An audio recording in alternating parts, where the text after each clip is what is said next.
Okay, so one of the first things I wanted to present on is the kinalta. So the kinalta is a womanhood ceremony within the Diné nation.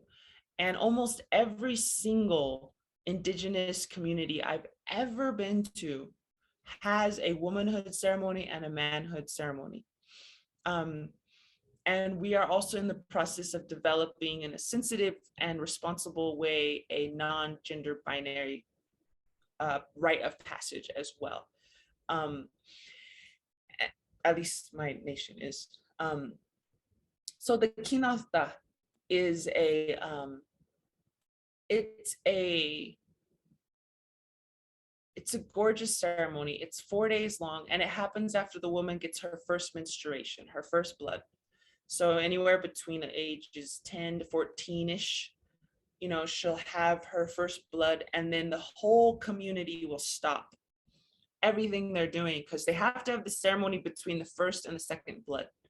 So, or at least ideally. So you have no idea really when it's going to happen. And then once it happens, you better get ready. So you do some prep beforehand, but a lot of times it's just, we pull together and make it happen. And we cross out our calendars and we make sure we're there for the person. So what we do is the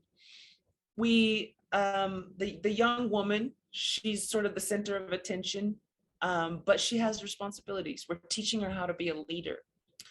So part of her leadership, and I'm very lucky to have gone through this ceremony, is she grinds corn. She grinds corn for 4 days by hand, stone. We have this cool flat stone and then another top stone that kind of grinds on top. And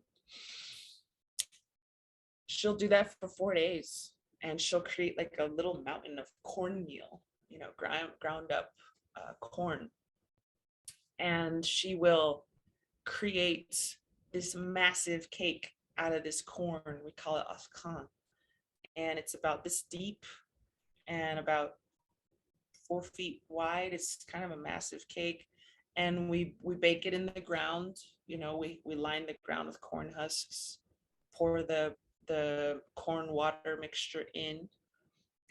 Sometimes these days they put some raisins in it and even some sugar. but then they put some corn husks on top, and then they put the fine sand on that and a little coarser, and then they build like a little fire over it, bake it all night.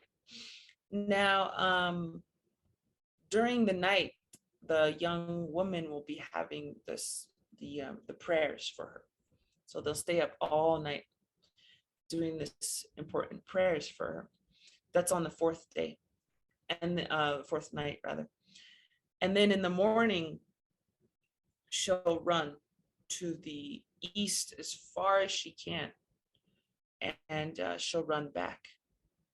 And then she will cut the cake out of the ground, and she cannot have a single bite. So she'll give the whole cake away to everyone.